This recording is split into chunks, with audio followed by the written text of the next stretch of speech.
Speeding. Speeding. Speeding. 5, 4, 3, 2, 1. The world is changing faster than ever.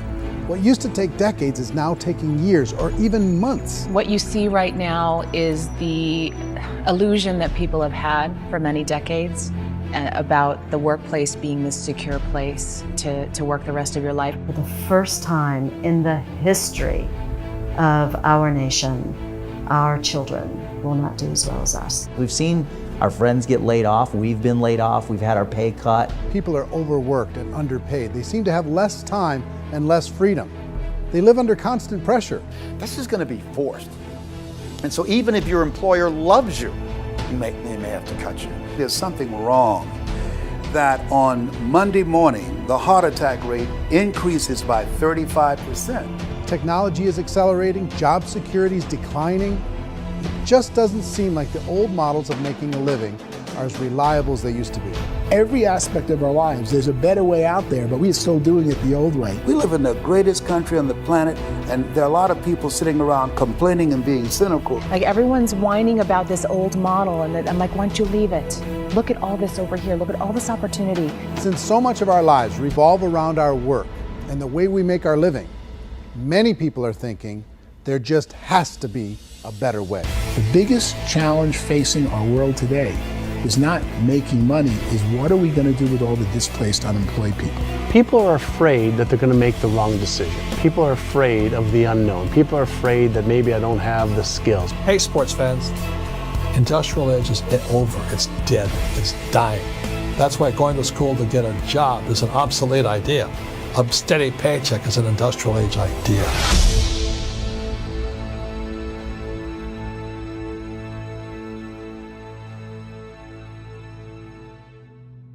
It's the search for answers that has brought us here together today. My name is Worre, and for almost 30 years I've been an entrepreneur, struggling at times, but ultimately succeeding. As a best-selling author, speaker, and business owner, I've spent my entire career helping millions of people around the world to become entrepreneurs. And I believe strongly that there is, in fact, a better way when it comes to how we make a living. The career landscape has changed dramatically, and many are still working in a model that is completely out of date. What worked for previous generations isn't working as well for people today. In this film, we're going to explore 3 important questions. First, what's really going on in our working world today?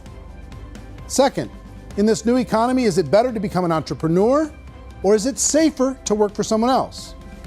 And third, if a person decides to become an entrepreneur and start their own business, how can they do it without taking on massive risk? To help in this journey, I've brought together some of the greatest experts and thought leaders in the field of entrepreneurship to share the real facts with you. My intention is to give you new information that will allow you to make choices that are not limited by an old, outdated model. Let's start by understanding what's going on in our working world today.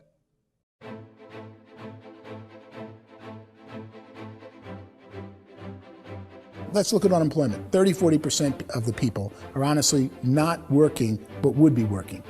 What our government does is if you haven't found a job in 6 months, we don't call you unemployed. We pretend you dropped out of the labor force. I've often said that unemployment, particularly structural unemployment, that's unemployment due to technological changes, is the first sign of economic growth. Think of it, 10 people live on an island. They go out every day and fish. One day, new technology shows up. A missionary brings them a net. Now, using the net, one pilots the boat, one throws the net. 2 fishermen can do all the work 10 used to. That's a 500% increase in productivity, 2 doing the work of 10, in one day. You don't have to learn a lot to learn how to throw a net instead of throw a fishing line. The island's got a big problem, 80% unemployment. But the island still has all the wealth of the fish because the 2 people produce as much fish as 10 did. Now, of course, looking back in history, these changes used to take thousands of years. And during that time, we went into farming and transportation. Some of us became doctors and some teachers and lawyers, and we developed all these new professions and new manufacturing jobs. Today, these changes are occurring literally in one day when a new technological advance occurs, and we don't have the social structures to deal with it or to retrain the unemployed people. So one of the things that I think is interesting as I travel across the country and really travel around the world is the way that we work and the way we get paid for work is changing pretty dramatically. On a global basis, everything is being turned upside down because of the rapidly advancing technologies. They are eliminating many jobs, and we have been left with many people not prepared for the jobs that exist. A lot of demand in public companies was to squeeze out all the fat and to get just as much margin as we possibly could, and fat equals humans. So this idea of job security and information age is so obsolete, but it's still taught inside our school system. And that's where the problem starts. There's no financial education in school system, and people are still trained to be employees to work for that paycheck. This is a chart on the middle class. What's happening in the middle class, those that went to school, their incomes have been coming down for years. And parents still say to their kids, go to school, get a job. Now what happens to all those middle class people who are dropping off the ends of off the chart? Well, they become what's called working poor. And this is what happens to working poor. But they say poverty is ending. Well, poverty may be ending, but working poverty is going up. And this is food stamp usage.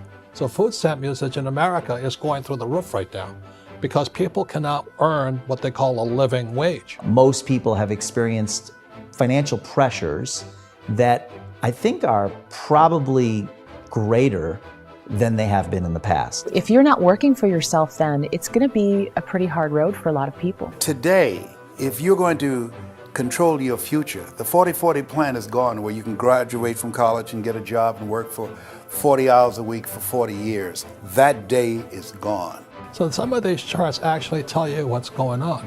And this is a really interesting one, you know. People are going back to school because if I go back to school, I'll get a nice job.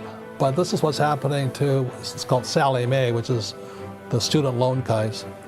Student loan is going through the roof. It's now over $1 trillion, and student loan debt is worse than credit card debt. So when people stopped using credit card, the government got people into student loan debt. And the problem with student loan debt is you can never be forgiven. See, with credit card debt, you can declare bankruptcy and all's forgiven. But student loan debt, you can declare bankruptcy, you still owe it. It's the worst of all debt. But this is the next picture. Look at this chart here. This is what's happening to wages of college graduates. It's going down. So you go to college, you rack up all this debt, but you earn less money. Now, that's not that intelligent.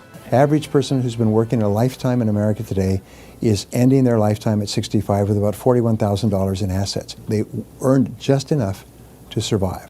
I think in the United States we have something like 17 trillion in debt. That's just the federal government debt. We got another 2 in municipal and in other, let's call it almost 20 trillion government. We've got 40 trillion in private debt. That comes up to close to 60 trillion.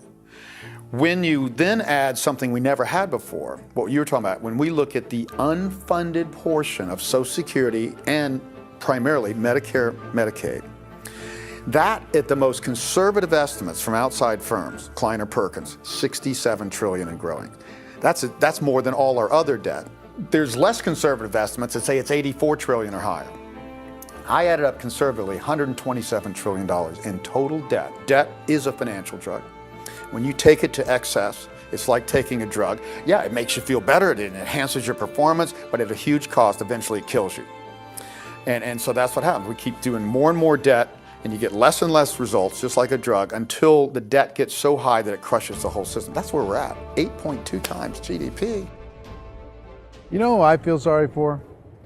I feel sorry for the person who dreads going to work, who is sick to their stomach on Monday morning, who hates their alarm clock, who gets a little glimmer of hope on a Wednesday because it's hump day and says, thank God it's Friday. And they live for those 2 days a week where they get to be themselves and they don't have to be around people they don't like, and they don't have to play the political game in the office, and they don't have to live this half life. The person that works 50 weeks a year just to be able to have the 2 weeks for vacation. And you know what happens to most of them nowadays? They don't have a vacation. They have a staycation. They have time off of work, but they don't get to go where they want to go because they're overextended. They've got all this debt. They got all this situation. They hate their alarm clock. They can't sleep until they're done. They have to spend most of their life in traffic.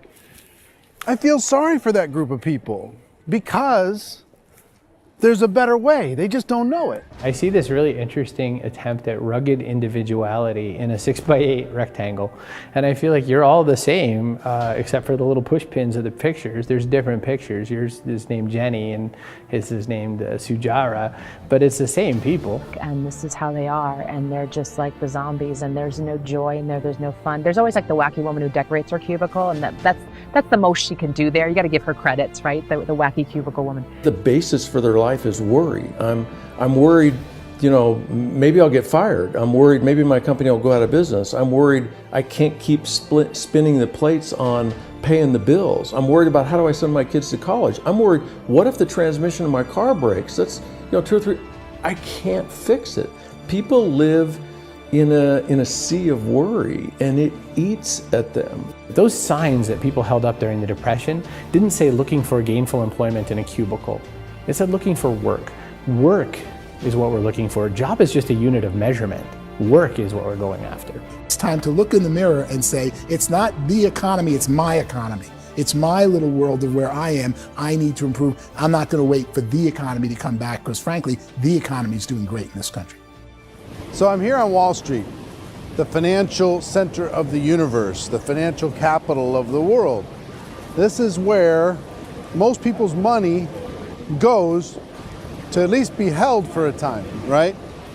With interest rates in banks being effectively zero, and many experts are predicting it's going to stay at zero for the next 10, 20, even 30 years, people feel like they don't have any choice but to put their future into equities, to put their future into the hands of other people on this stock market, and hope that the stock market goes up, hope that the stocks that their advisors pick or that they pick goes up. That's one way to go, I guess. It's my personal belief that if you put your future into the hands of yourself, in other words, you have earning power by yourself, I think you're a better investment than these guys. I think you controlling your future is a better option than handing over your retirement to these guys. The average household income in the United States is approximately $50,000 a year, what they call the middle class. To reach the top 25% of income earners, you'd need to earn at least $90,000 a year.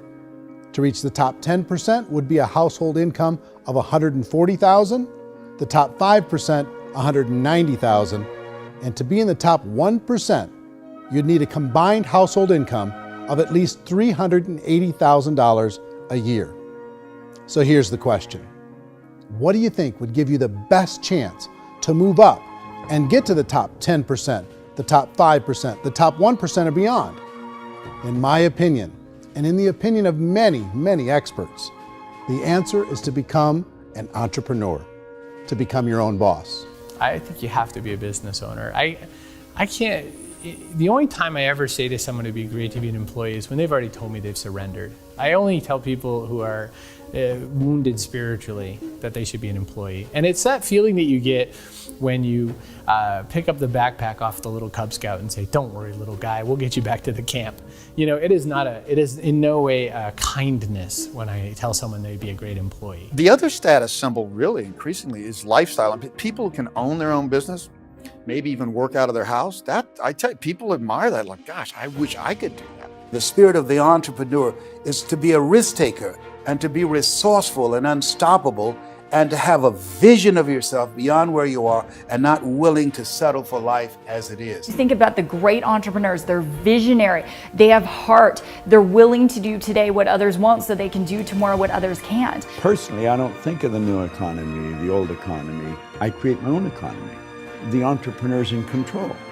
I decide what the economy is going to be like. In the world of entrepreneurship, there are no limits. You can make as much as you want, depending on how much you want to work and how smart you are and how great a team you put together. There's no more lifetime rewarding business than being an entrepreneur. Why in America, where anyone could be anything, would people want to give up their freedom and become effectively a modern day slave, told shut up and be here every morning at 7:30, leave at 5:30, and do what I tell you? If people decide to become an entrepreneur and work for themselves, they have some traditional options, but they're riskier than you might think. Any kind of a retail business, retail build-outs, is extremely expensive. Even just these small little yogurt stores where they're putting little yogurt machines and you get all the different flavors, you're spending $200,000, $300,000, $400,000 to open a yogurt shop. I would love to buy a Dunkin' Donuts, but it's $500,000 or so to start. I don't quite have that just in case money. Risking lose it all, and most guys do 2 or 3 times, and even big guys like Branson, because I'm such a fan of his, half his companies don't work. If you make $1 million, your problems are gonna go. If you make $1 billion, your problem's really gonna go. Just the opposite. You and I know when you're making $1 million, you get $1 million responsibilities. You make $1 billion, you got 1,000 times $1 million responsibilities. And most people say, I'd love to be my own boss. 70% of Americans would love to be their own boss, according to recent polls. But they don't know how to get there. Because what are you going to do? One, you could buy an existing business. If somebody's selling an existing business, you have to ask why. Usually because it's probably hard. It's probably not making as much money as they hope. 2, they could buy a franchise. A little less risk, proven system, but it's expensive to be able to do that. 3, they could start something from scratch. And that's where a lot of people feel like, I don't have the chops to do it. I don't have the money. I don't have the product idea. I don't have the expertise. I don't have whatever it's going to take to be able to get there, and I can't risk my family to do it. So 4th, they could become an investor. A lot of people in this town invest to try and figure out a way, but you got to be pretty smart with that game too, right? Venture capitalists, who are the very best and most sophisticated in investing in new breakthrough businesses, make it on 1 out of 11. That means 10 out of 11 are mediocre or fail. Most of them fail. That's the risk there. An angel investor is lucky to get 1 out of 15 or 20. A business is a team sport. Like, I have to have accountants, I have to have engineers, I have to have system designers, I have to have sales, marketing, I have to have accounting, I have to have mission statements, I have to have legal and all that. The average Joe Schmo, even me, I go out there, I don't have the skills to put a business together. I think the bottom line for the 4 traditional options is they take money, sometimes a lot of it. They take expertise, and they take time. All of that adds up to just too much risk for most people. I bought a business from somebody else and it was a lot of work. And you start wondering, what did I just buy? Because I guess ultimately I own your email list and I just overpaid for it. People that start their own business, they spend a lot of money, they spend a lot of time, a lot of effort to get things started. And the more you invest on the upfront, the harder you typically work at it. I can tell you what the success rate is of a restaurant. What is it? They're crazy enough. About 90% of them fail. About 90%, in how quickly? Year less. Wow. And if we're talking non-franchise, we're talking franchise, Sure. That's totally different. Yeah. But our students aren't getting franchise restaurants. You gotta invest big money. Exactly. And with someone like McDonald's, you've had to work with the company for a long period of time, really know the To even have a business. chance at investing $1 million. Have a chance, and it's a slim chance. What if there was a way that you had all the proven aspects, the comfort aspects, and you could still control your own life? What if there was both? In other words, you didn't have to create everything from scratch. You didn't have to be a super leader. All you had to do, what if there was a proven product already? You didn't have to create the product. And there's a proven system already, proven training already. Everything except an employer. That was the only thing that you didn't have. Do you think more people would be open to working for themselves in that environment?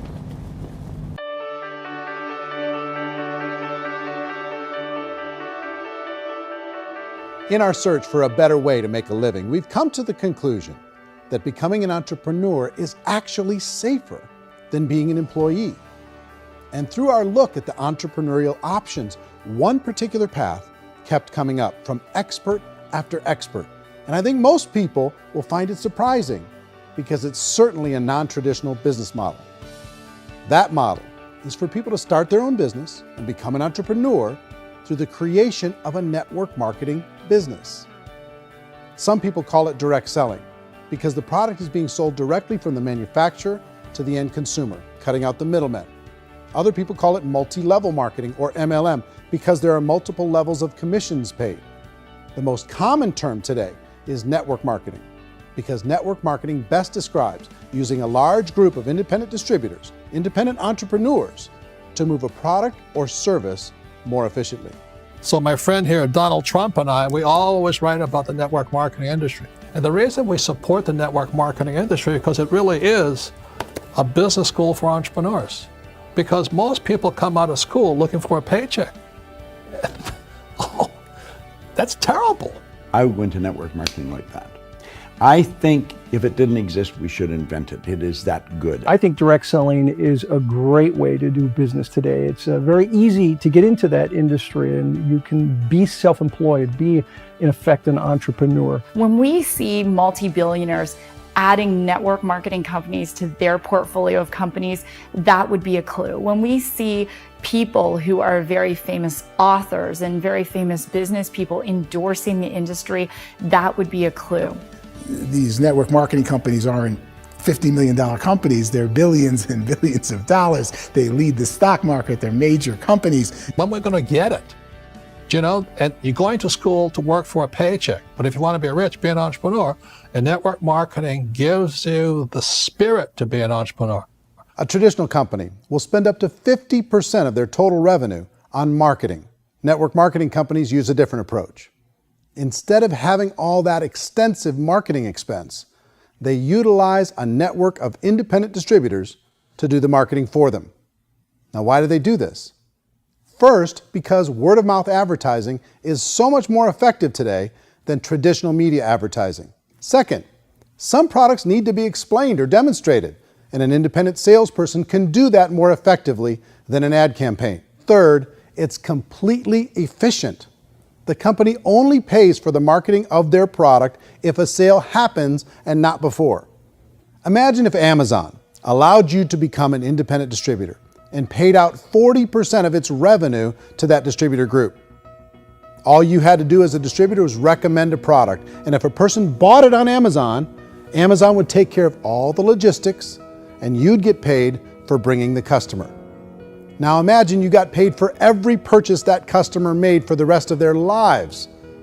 Well, Amazon doesn't offer this option, but network marketing companies do.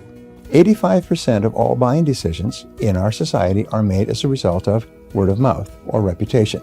We're recommending things to each other all the time. You know, who's your dentist? Who's your doctor? Who's your lawyer? What detergent, are you using? What legal system are you using? What product are you using? We're talking to each other about the things that we love anyway. When you go into a big box retailer, you're lucky if the clerk looks you in the eye, much less gives you any detailed or accurate information about what you're purchasing.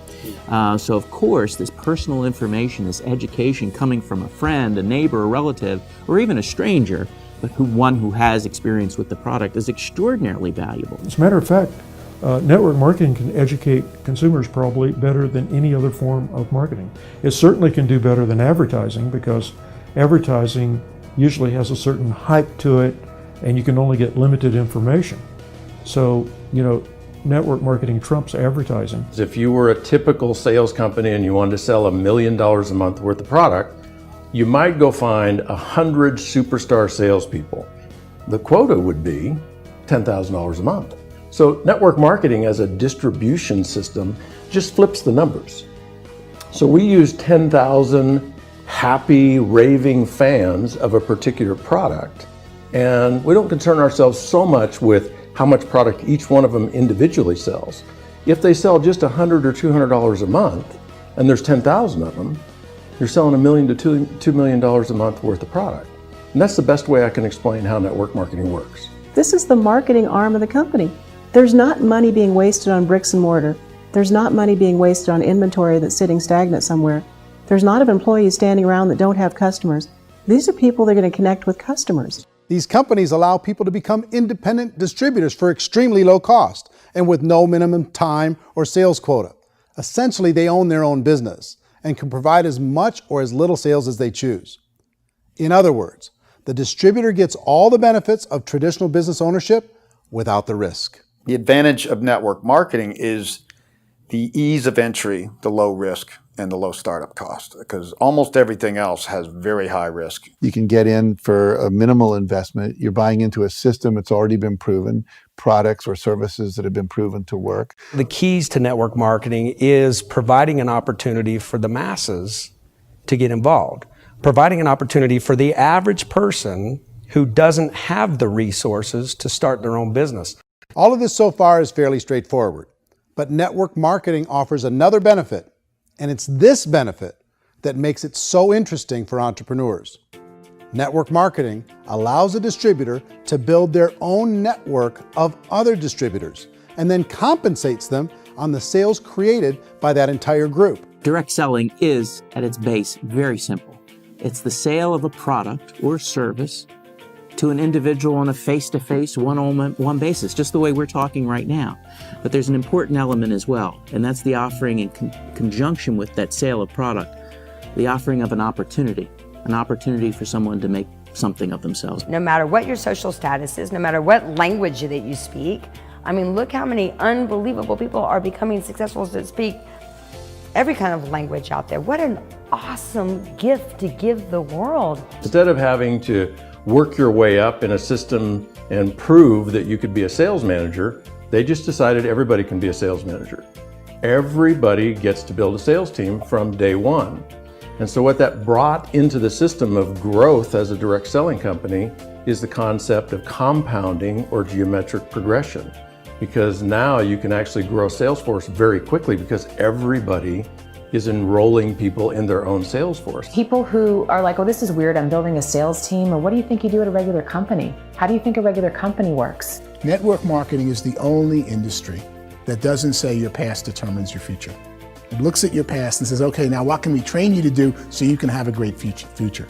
Every other employer out there wants to exploit you for what you already know, not teach you something new. Network marketing has the potential to save the United States and the world because it's going to teach people not to be employees, but to be entrepreneurs.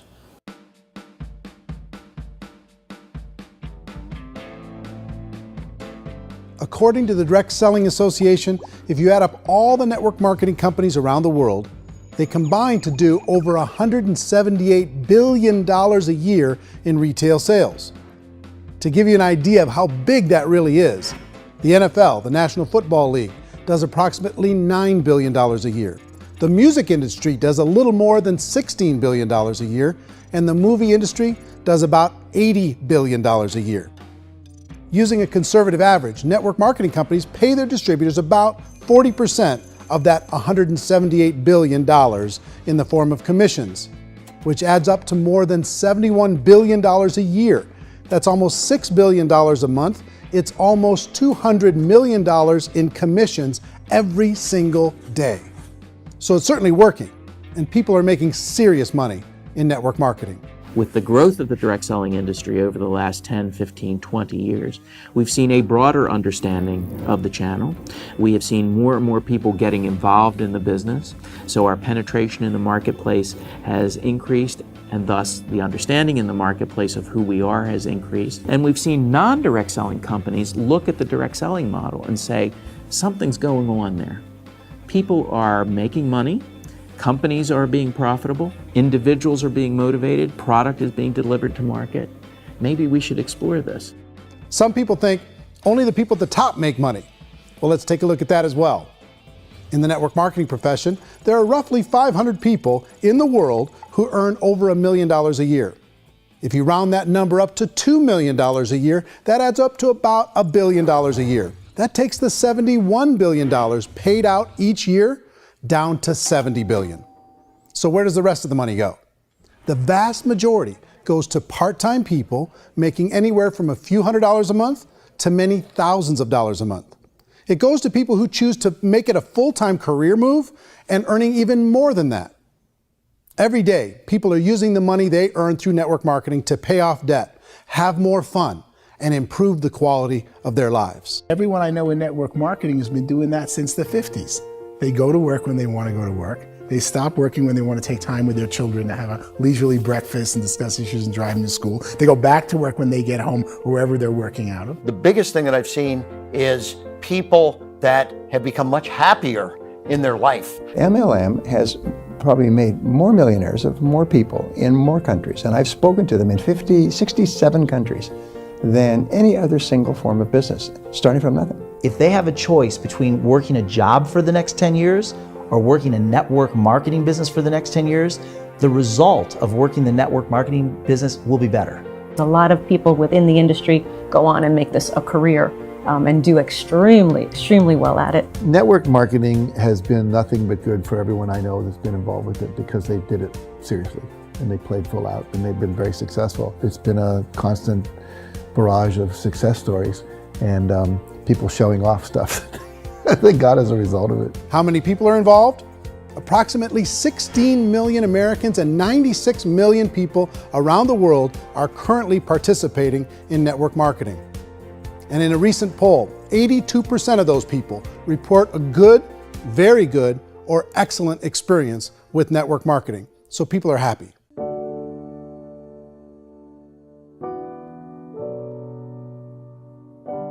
So I've taken a look at the network marketing profession and really tried to understand why so many people are confused as to the validity of this as a business.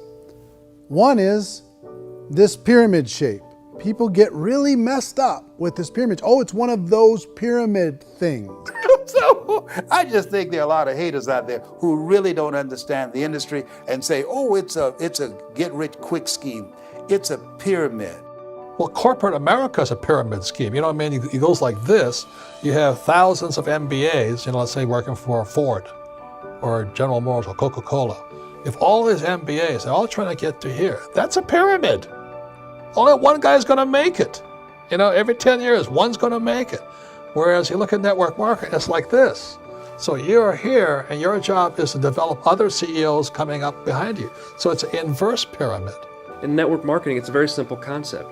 If you sell product, you get paid. It is paid based on production. There is no first mover's advantage. There is no investment component where the more somebody spends, the more they're entitled to make. So the two are polar opposites of each other.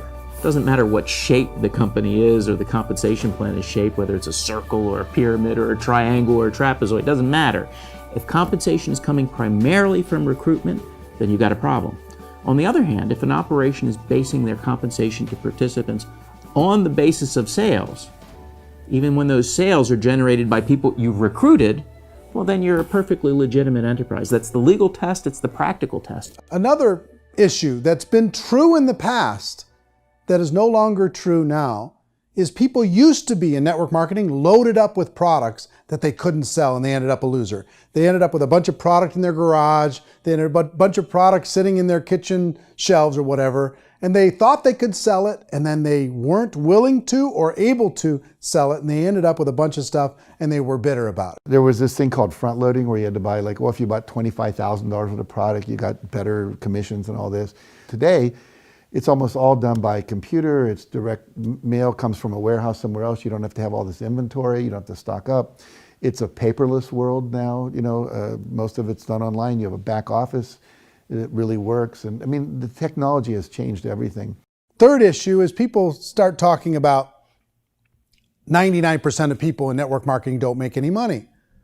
Well, we've talked about that over the course of this journey together. Almost $200 million a day is being paid out to network marketing distributors around the world. The naysayers, the people who say that it doesn't work, are usually the ones who just don't know how to make it work for themselves. And so they're giving you an opinion, and I tell people, don't confuse people's opinions with expertise, because opinions are free. And don't confuse sincerity with the truth, because people can be sincerely wrong. But here's the reality inside of network marketing. The vast majority of people that get involved in network marketing just become customers and they get involved to be able to purchase product at a lower price. If you take Costco as an example, if a person goes into Costco and gets a membership to Costco so they can get a lower price on the product, we don't call that person a loser because they have a bunch of product that they walked out with a smile on their face. Yet when some people want to take a look at network marketing, they say, well, those people, they're just using the product and they aren't earning an income, so they must be a loser. They're not a loser, they're a happy customer. That's the vast majority of people that are involved in network marketing. Now, a smaller percentage of those people decide to go build a business. They earn $300 a month, $500 a month, $1,000, $2,000. That's the bulk of earnings in network marketing. And then there's the few that really decide to take it serious, really decide to build a large network, really work to make that network very, very productive. And those people make huge amounts of money and there's no cap. What I do as an outside economist, just somebody looking at this industry like any other industry I speak and say, look, what's the realities of this? 1% do incredibly well. 10% generate some additional income at pretty low risk and effort. That's not, and 90% of people roughly end up customers. One thing that I think is real when it comes to people's perceptions about network marketing is people put this, and distributors, I think, involved in network marketing have some responsibility for this. They have sometimes unrealistic claims about the product or about the income. Most people who become distributors, they want the money, they want to be successful, but they don't have the skills. They don't know what to do. And when people don't know what to do and they're in a new business, they're scared. And when they're scared, they panic and desperation kind of sets in. So they think everyone they talk to has to get in. So if I talk to you and you say, well, no, I don't have time to do that, they're like, no, I need you. You have to do this or I won't be successful. So I start clawing on you. I start that desperation. So then I start making claims about the product, which are not appropriate, probably not even true. Or I start saying, oh, let me show you how you can make all this money and you don't have to do anything, Eric. And so you just totally misrepresent the opportunity, and you're clingy with people because you think you need everybody to be successful, and you don't. You know, one of the messages that I try to deliver most forcefully to companies as well as salespeople in direct selling is that you don't have to overpromise. The reality is in network marketing, there's a lot of hard work involved. There's a lot of effort. You're going to have to develop yourself. It's a business like anything else. It's going to take some time, but in my opinion, it's better.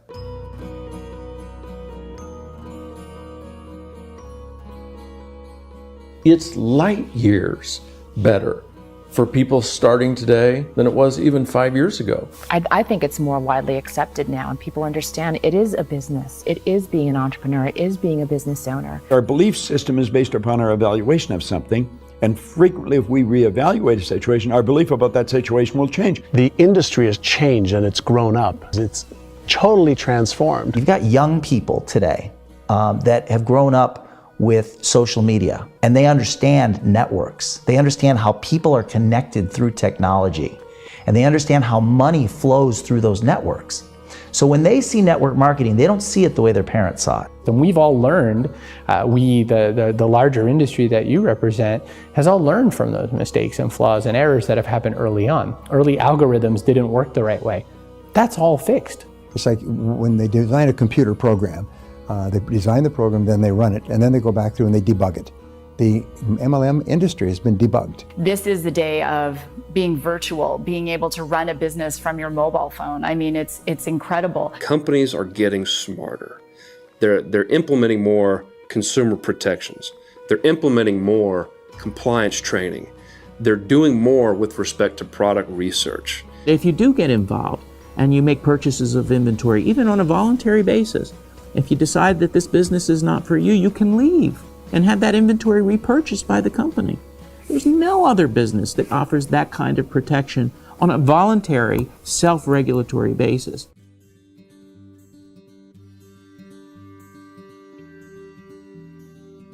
If you decide to look further into a network marketing business in order to generate more cash flow for your family, I would recommend reviewing the following 4 elements. First is the product or service. And on the product or service, I would ask 5 important questions. 1, do you like it? Is it something you would feel comfortable sharing with others? 2, is there a recognized need in the marketplace? It's hard to create a need if one isn't naturally there. 3rd, does the product meet that need? Does it solve a legitimate problem for consumers? And 4th, is it priced to sell? Can it compete in the marketplace? And 5th, is it priced for profit? Is there enough margin for the company and the distributor to be able to generate income for the long term? If you can answer the questions on the product to your satisfaction, the next element to consider is the company itself. Is it well run? Do you believe in the founders or the management team? Do you feel they have what it takes to go all the way? See, it doesn't matter how good the product is if the management can't take care of the company. Good management can change with the times. They can handle adversity. They can make good decisions. Make sure you choose a company that can serve you for a long time. The third element to consider is the compensation plan. And with that, there are 3 important things to look at. First, a brand new person needs to be able to generate some money fairly quickly. It may be an obvious reason, but you can probably imagine the ripple effect of a distributor getting involved and having even a small victory fast. That can only help with the overall success of the organization. Second, a person should be able to develop a moderate part-time income in a reasonable period of time. As they develop their network and as their sales grow, they should be able to enjoy more benefits. And third, for the people who are really serious, for those who decide to really go pro in the network marketing profession, there should be the possibility to make a serious full-time income if they work hard and are committed to developing their skills. If you're comfortable with the product, the company, and the compensation plan, the last thing you should look at is the support that will be made available to you. Does the company have a website? Does it have a solid online reporting tool? Do they have comprehensive training available? Do they host events to help you build your business? If you decide to do this, what kind of a support system can you plug into? Choosing a network marketing company is a personal decision. But evaluating the 4 elements of product, company, compensation plan, and support is a great place to start. Is the company promising that you're going to get rich quick or that you can make a lot of money without a lot of effort? That's a red flag. Is there a product that you really believe in that you think can be sold?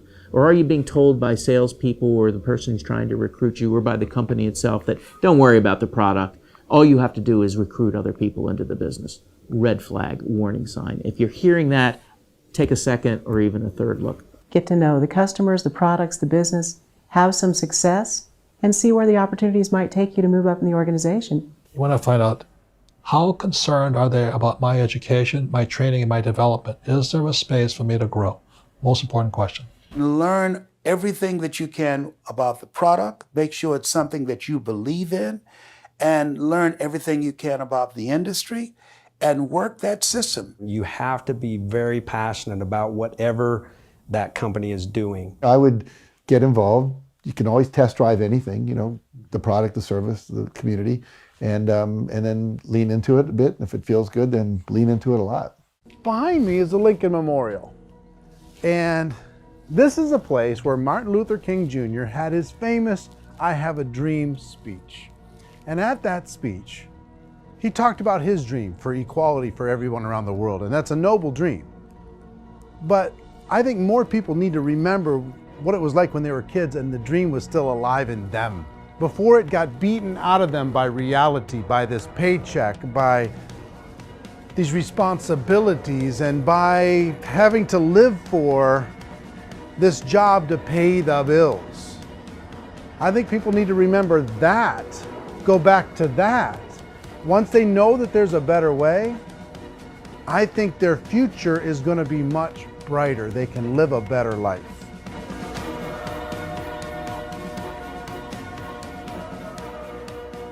So if you're considering getting involved in a network marketing company, let me offer you just a few pieces of advice. First, network marketing isn't perfect. It's emotional, it's challenging. Like any entrepreneurial venture, it can have its up days and its down days.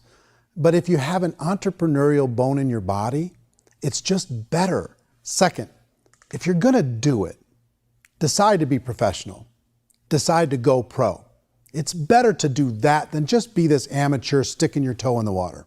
Third, as any professional, you're gonna have to learn some new skills. And I promise you, inside of the network marketing profession, they're not too difficult to learn. Fourth, like anything worthwhile, it's gonna take some time.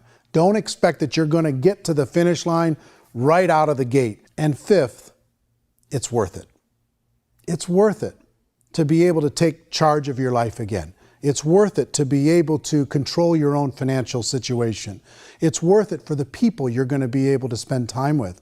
It's worth it for the things you're going to be able to see and the experiences you're going to be able to experience. It's worth it for the causes you're going to be able to contribute to, the lives you're going to be able to touch, the customers you're going to be able to help, the friendships you're going to be able to develop. I promise you, it's worth it. Remember, most people are searching for answers just like you are. But I do have to tell you the catch to network marketing. If there is a catch, if you want to understand this from an emotional point of view, people say, well, it sounds too good to be true. It's not, it's hard work. But here's the catch. Most people still don't understand it. So you're going to have to endure the loss of social esteem from ignorant people. The uneducated will think less of you. Now, if you can handle that, you're on your way. If that's going to destroy you, you know what? Entrepreneurship in general probably isn't in your future. If you can face that catch, you can become unstoppable. I want everyone to really contemplate this if they're not in network marketing.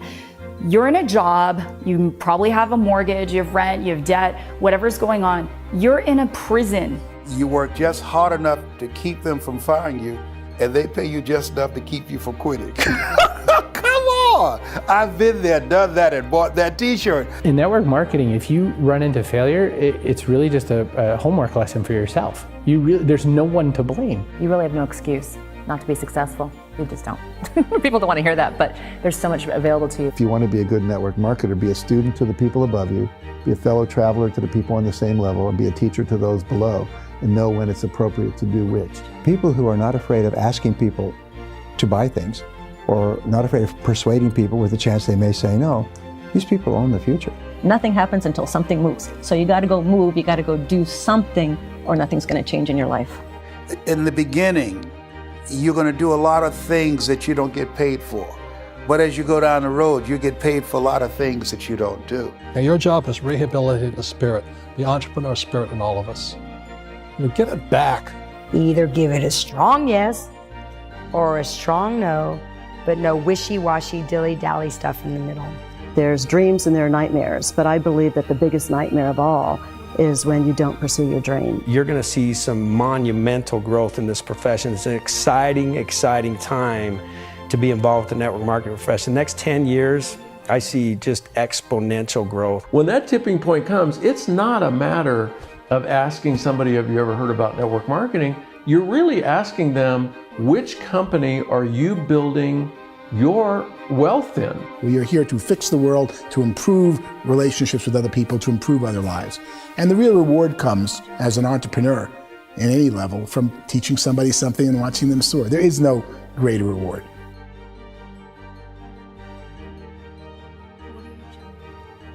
Life's too short to spend it living someone else's dream instead of your own. It's too short to spend it living at a fraction of your potential. Can being an entrepreneur be a challenge at times? Sure. But here's what you get in exchange. It can be yours. Something that you built, something that you created, something that you made happen. This balloon represents your dream. It represents entrepreneurship. My wish for all of you is that you would reach out and grab it. The choice is up to you.